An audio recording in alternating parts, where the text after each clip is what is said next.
బక్రీద్ పండుగ అనగానే సహజంగానే మనందరి మధ్యలో ఎన్నో ఆలోచనలు మెదులుతాయి కదా. ముఖ్యంగా కుర్బానీ అంటే బలి ఇచ్చే ఆచారం గురించి సమాజంలో ఒక అతిపెద్ద అపోహ ఉంది. అసలు సృష్టికర్తకు మాంసం లేదా రక్తం సమర్పించడం నిజంగా అవసరమా? రైట్, ఈరోజు మనం నేరుగా ఈ అంశంలోకి డైవ్ చేద్దాం. ఈ అపోహల వెనుక ఉన్న అసలు వాస్తవాలను, ఆ పండుగలోని అత్యంత లోతైన అర్థాన్ని ఈ వివరణ ద్వారా బయటకు తీద్దాం. దైవారాధన అనగానే దేవుడికి భౌతికంగా ఏదైనా సమర్పించాలి అనే ఆలోచన రావడం చాలా సాధారణం, అవునా? అందుకే అసలు అల్లాహకు బలి లేదా మాంసం అవసరమా అన్న ఒక పెద్ద ప్రశ్న ఉద్భవిస్తోంది. అయితే దేవుడు నిజంగానే ఇలాంటి భౌతికమైన కానుకలను కోరుకుంటాడా?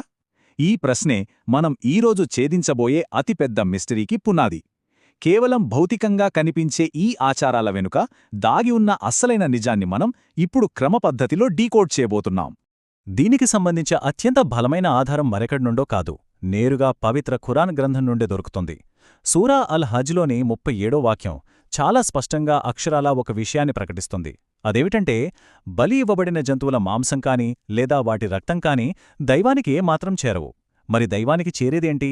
కేవలం భక్తుల హృదయంలోని భయభక్తులు, వారి అంకితభావం మాత్రమే. అంతే. ఈ ఒక్క వాక్యంతోనే బలి అంటే దైవానికి ఆహారం లేదా మాంసం సమర్పించడం అనే సిద్ధాంతం పూర్తిగా పటాపంచలైపోతుంది. ఇంకో ఆసక్తికరమైన విషయమేంటంటే, ఇది ఒక మూల సిద్ధాంతాన్ని అద్భుతంగా వివరిస్తుంది. ఇస్లాంలో దైవాన్ని అల్గని అని కూడా పిలుస్తారు.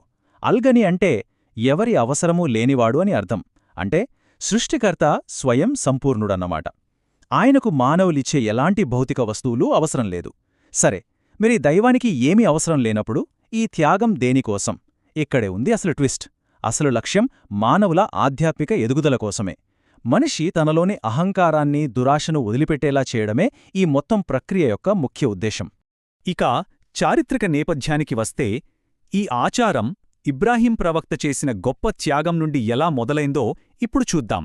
చరిత్రలో జరిగిన ఒక అత్యంత కఠినమైన పరీక్షను ఇప్పుడు మనం ఊహించుకుందాం. ఇది 3 దశల కథ. మొదటి దశలో దైవం ప్రవక్త ఇబ్రాహీంను తన ప్రాణసమానమైన కుమారుడైన ఇస్మాయిల్ను త్యాగం చేయమని కలలో ఆదేశిస్తాడు. ఊహించడానికే కష్టంగా ఉంది గదూ. రెండవ దశలో ఇబ్రాహీం దైవాజ్ఞ పట్ల పూర్తి విధేయతను కనబరుస్తూ తన సొంత కొడుకును త్యాగం చేయడానికి మానసికంగా సిద్ధపడతాడు. కాని మూడవ దశలో ఏం జరిగిందంటే, ఇబ్రాహీం భక్తికి మెచ్చి దైవం ఆ బాలుడి స్థానంలో ఒక పొట్టేలునుంచుతాడు. ఈ అద్భుతమైన సంఘటన ద్వారా స్పష్టమయ్యేది ఒకటే: దైవానికి రక్తం చెందించడం ఇష్టం లేదు. అది కేవలం భావోద్వేగాల నుండి వేరుపడటం మరియు దైవం పట్ల ఉన్న సంపూర్ణ విధేయతను పరీక్షించే ఒక గొప్ప ఘట్టం మాత్రమే. ఇక్కడ నుండి మన దృష్టిని కాస్త ఆధ్యాత్మికం వైపు మళ్లిస్తే, ఉద్దేశ్యం మరియు హృదయ పవిత్రత అనేవి ఎంత కీలకమో మనకర్థమవుతుంది. ఇక్కడున్న పోలికను గమనించండి. దైవం అస్సలు పట్టించుకుని అంశాలు, శరీరాలు, బాహ్యరూపాలు. కాని దైవం ఖచ్చితంగా చూసే అంశాలు, స్వచ్ఛమైన హృదయాలు, సత్కర్మలు. కాబట్టి ఇక్కడ అత్యంత కీలకమైన పాయింట్ ఏంటంటే, ఆచరణలో బాహ్యంగా కనిపించే ఆర్భాటానికి ఎటువంటి విలువ లేదు. ఉదాహరణకు, ఎంత ఖరీదైన జంతువును సమర్పించాం అనేది ఇక్కడ ముఖ్యం కాదు. ఆ పని వెనుక ఉన్న స్వచ్ఛమైన ఉద్దేశ్యం, అంటే దీన్ని నియత్ అంటారు. ఆ నియత్ మరియు ఆ కర్మల యొక్క నిజాయితీ మాత్రమే ఇక్కడ కొలమానంగా నిలుస్తాయి. ఈ ఆధ్యాత్మికత తర్వాత ఇది నేరుగా వాస్తవ ప్రపంచంలో ఎలా అమలవుతుందో చూద్దాం. అదే మాంసం పంపిణీ మరియు సామాజిక బాధ్యత.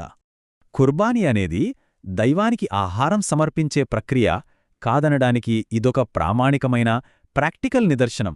మామూలుగా చరిత్రలో ఎన్నో సంస్కృతులలో దేవుడికి సమర్పణలను బలిపీఠం వద్ద వదిలేయడం లేదా దైవానికి చేరుతుందనే ఉద్దేశంతో అగ్నిలో తగలబెట్టడం మనం చూస్తూ ఉంటాం, అవునా? కాని ఈ పండుగలో బలి ఇవ్వబడిన మాంసాన్ని దైవ సన్నిధిలో వదిలేయడంగాని, కాల్చివేయడంగాని అస్సలు జరగదు. ఎక్కడా జరగదు. మరి ఆ మాంసమేమవుతుంది?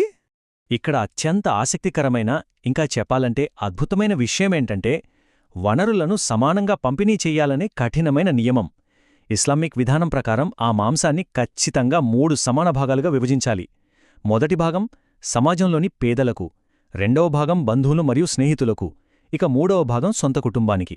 అసలిది ఎంత అద్భుతమైన సామాజిక వ్యవస్థో చూడండి. అట్టడుగు వర్గాల ఆకలి తీర్చడం, బంధుమిత్రులతో సంబంధాలను బలోపేతం చేసుకోవడం, కుటుంబాన్ని పోషించడం, ఆచారబద్ధమైన రక్తం కంటే కూడా మానవత్వానికి, దానగుడానికి ఇది పెద్ద పీట వేస్తోందని ఈ సమాన విభజన చాలా పవర్ఫుల్గా స్పష్టం చేస్తోంది. మనం ఈ ఆసక్తికరమైన విశ్లేషణ ముగింపుకు చేరుకున్నాం. సృష్టికర్తకు రక్తమాంసాలు అస్సలు అవసరం లేదని, కేవలం మనలోని విధేయత, అహంకారాన్ని వదలడం, పేదలకు సాయం చేయడమే అసలైన త్యాగమని స్పష్టంగా అర్థమైంది. మరి ఇప్పుడు మనం ఆలోచించాల్సిన విషయం ఒకటుంది. నిజమైన త్యాగమంటే మన దురాశను విడిచిపెట్టి మానవత్వానికి సహాయం చేయడమైతే, నేటి అత్యంత వేగవంతమైన పోటీ ప్రపంచంలో ఆ స్ఫూర్తిని మనం ఎలా ఆచరణలో పెట్టగలం? మనకున్న వనరులను అవసరంలో ఉన్నవారితో పంచుకుంటూ మరింత మెరుగైన సమాజాన్ని నిర్మించడానికి మనం ఎలాంటి అడుగులు వేయగలం? ఈ లోతైన ఆలోచనను రేకెత్తిస్తూ ఈనాటి విశ్లేషణను ముగిద్దాం.